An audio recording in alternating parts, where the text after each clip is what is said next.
Mesdames, Mesdemoiselles, Messieurs, bonjour.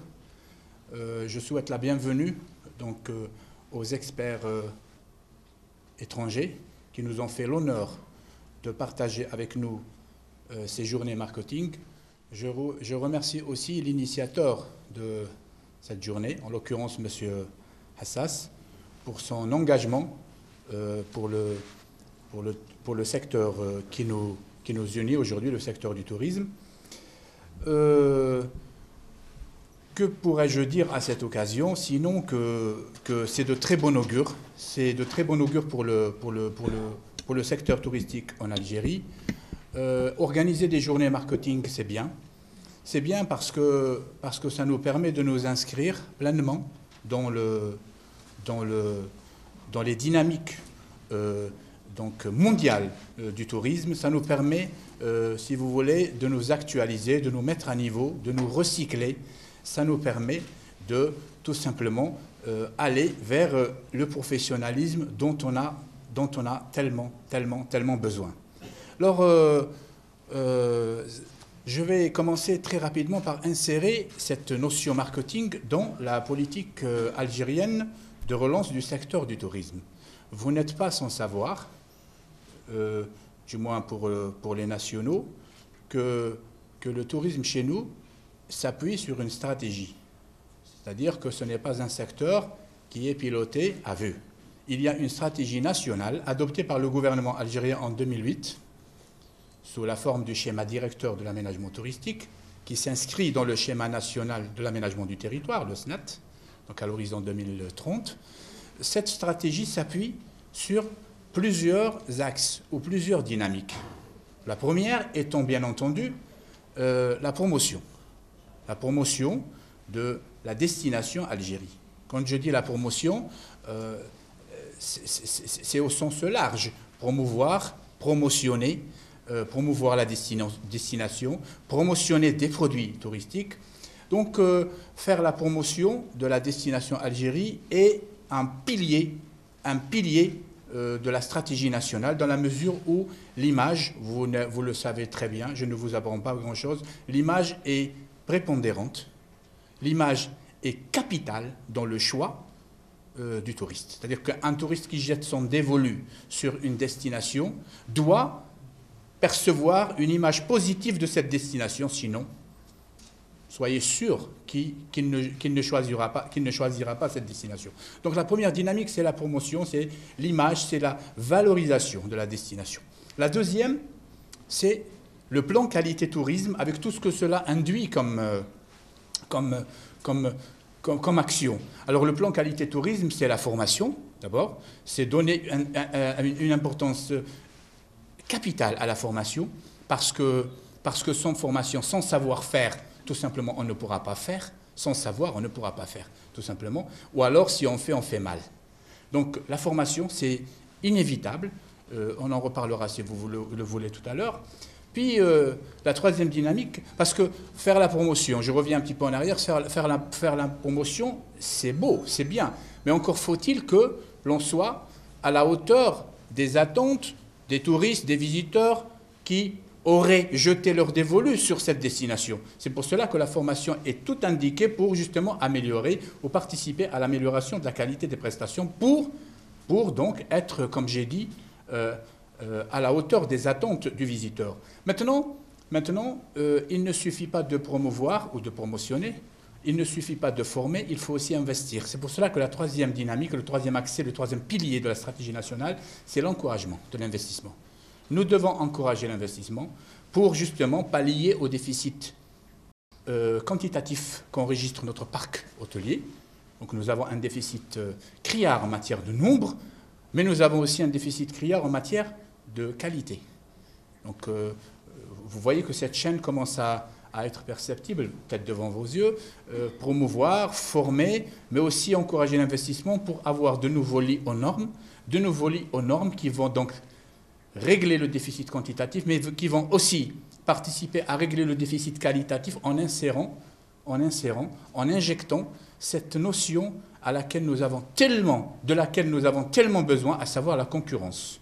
La concurrence, l'émulation entre les les opérateurs, qui fera que la qualité sera obligée d'être améliorée. Nous devons obligatoirement améliorer la qualité pour continuer à exister, pour ne pas disparaître. Et par conséquent, tout cela va jouer aussi sur ce qu'on appelle, ce qui est connu comme étant la loi du marché, donc l'offre et la demande, la stabilisation des prix, etc. Quatrième axe de notre stratégie, c'est le financement opérationnel.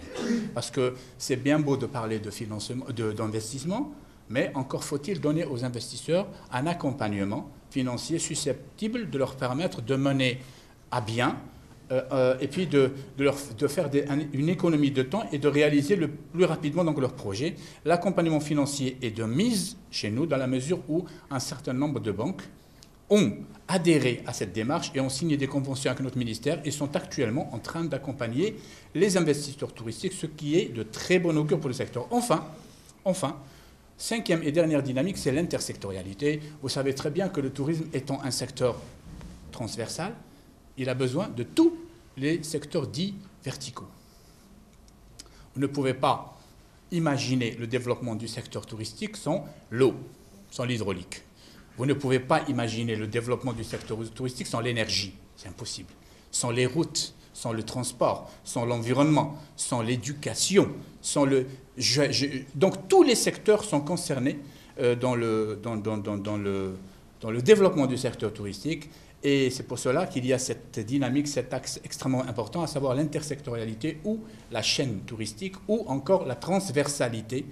Et puis disons-le tout de go, on ne peut pas considérer le secteur touristique comme un secteur comme les autres. C'est un secteur à part, c'est un secteur complexe, c'est un secteur où chacun doit jouer son rôle, doit ajouter sa pierre à l'édifice, comme on dit. Et c'est pour cela que cette dynamique est tout indiquée pour... Voilà, je vous ai brossé très rapidement la stratégie nationale. Maintenant, qu'en est-il du marketing par rapport à cette stratégie ? Je vous le dis aussi très sincèrement, je crois que le principal problème dont pâtit la destination Algérie est la qualité des prestations. Personne dans cette salle ne peut me dire le contraire. La qualité des prestations chez nous fait défaut et il nous appartient justement de voir dans quelle mesure on pourra donc insuffler une amélioration qualitative. Bien entendu, cela ne peut pas venir fortuitement, cela ne peut qu'être l'aboutissement de journées d'études comme celle qui nous réunit aujourd'hui, ou alors de cycles de formation, ou alors de recyclage, de sensibilisation, de communication. Et disons-le très rapidement, nous avons un déficit de communication à régler, et à régler dans les meilleurs délais. Et je crois que pareille initiative ne peut qu'être saluée, dans la mesure où ça permet d'une façon ou d'une autre donc relativement de participer à régler ce déficit. Alors le marketing touristique. Il faudra que l'on mette l'accent sur un aspect très important, à savoir qu'il y a une grande différence entre le marketing et le marketing touristique. Voilà. C'est aussi simple que ça. Entre le marketing des biens, هناك فرق شاسع بين ما يسمى بتسويق السلع وتسويق الخدمات. Le marketing des prestations donc touristiques est différent. C'est quelque chose d'extrêmement différent. On ne vend pas une marchandise comme on vendrait un produit touristique. Et c'est toute la problématique, je crois, que cette honorable assistance se doit de soulever tout au long de ces 48 heures. C'est des journées marketing donc, qui vont vous réunir et mettre l'accent sur, par rapport aux professionnels, bien sûr, qu'à titre d'exemple, dans le tourisme, on ne parle pas de production, on parle de serviction. Pourquoi serviction ? Serviction, c'est le service et le produit. Donc c'est la serviction. Pourquoi serviction ? Parce que vendre un voyage, ce n'est pas vendre un laptop. On ne vend pas un voyage comme on vendrait un laptop. D'abord, le service en lui-même n'existe que s'il est consommé. À partir du moment où il n'est pas consommé, il n'existe pas. Je veux dire, je sais pas si... Je veux dire que lorsque je veux vendre un laptop, le laptop, je le vends, je le produis, je le vends. Je le vends aujourd'hui, je le vends pas, je le vends demain, je le stocke, tout est possible. Mais le service, tant qu'il n'est pas consommé, il n'est pas vendu. Vous voyez, donc déjà, à partir de là, je crois qu'il y a une nuance extraordinaire à faire valoir au cours de ces 2 journées, à faire valoir au profit des professionnels pour leur dire, messieurs, de grâce, inscrivons-nous dans une dynamique de marketing touristique, je dis bien de marketing touristique et donc de marketing des services, c'est très important, et apprenons à produire à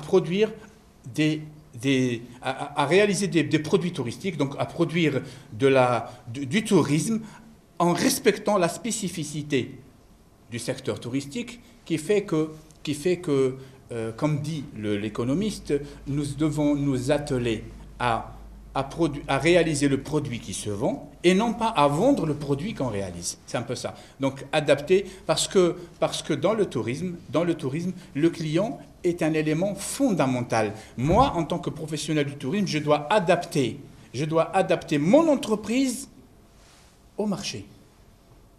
Et je n'attends pas que le marché s'adapte à mon entreprise. Je dois adapter mon entreprise au marché, aux attentes donc des consommateurs, pour rappel, qui s'appelle de nos jours consommateur. Il n'y a plus la notion de consommateur à changer, maintenant on parle de consommateur. Pourquoi consommateur? Parce que c'est le consommateur actif qui participe à la fabrication du produit, donc qui devient beaucoup plus exigeant et qui exige un feedback par rapport donc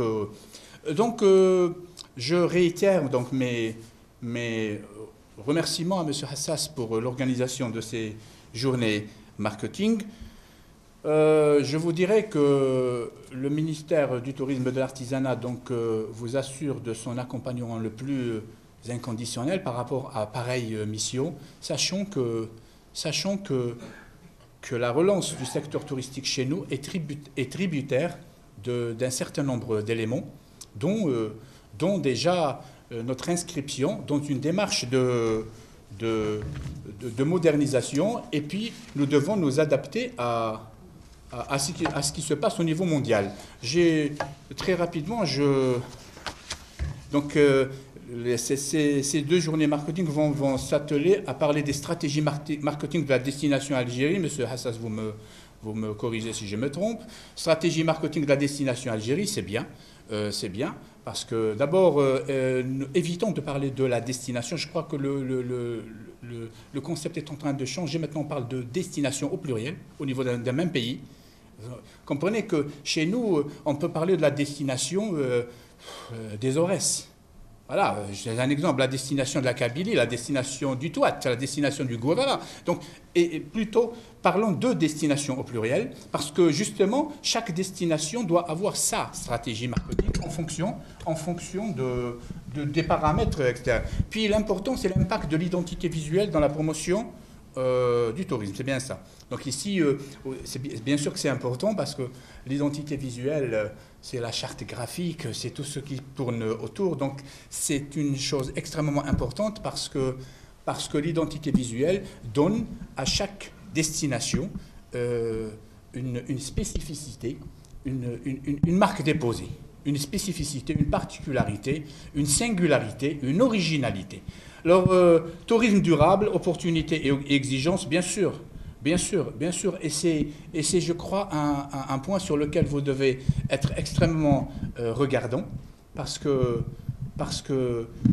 nous n'avons pas le droit à l'erreur. Nous devons nous inscrire dans une dynamique de tourisme durable. Pourquoi? Parce que la ressource touristique, déjà, est une ressource qui n'est pas renouvelable. Elle est rare, elle n'est pas renouvelable, elle est périssable. Donc si vous l'utilisez mal, vous êtes en train d'hypothéquer, mais irrémédiablement, l'avenir des générations futures. D'accord? Donc nous devons nous inscrire dans une démarche benchmarking. Benchmarking, c'est-à-dire copier ce qui s'est fait de bien chez les autres, éviter ce qui s'est fait, ce qui n'a pas réussi, ce qui n'a pas marché, et ne pas faire du copier-coller par rapport à d'autres destinations internationales qui va faire de sorte que nous allons recopier aussi les mêmes erreurs des autres pays. Vous comprenez que nous n'avons pas le droit à l'erreur. La ressource touristique, comme j'ai dit, étant une ressource non renouvelable, nous nous devons de nous inscrire dans une dynamique de développement durable. À titre d'exemple, moi j'aimerais bien que lors de ces 2 journées, l'on évoque un petit peu le mode d'exploitation touristique en matière de foncier touristique. Est-ce qu'il n'y a pas lieu d'aller vers une architecture réversible, une architecture qui donnerait par exemple aux générations futures la possibilité d'enlever et de refaire? Donc éviter le béton, par exemple, dans la mesure du possible. N'est-il pas possible aussi de recourir aux matériaux locaux, etc., l'énergie renouvelable aussi, pourquoi pas? Aller recourir aux technologies, donc aux solutions technologiques pour les énergies, pour l'énergie renouvelable, etc.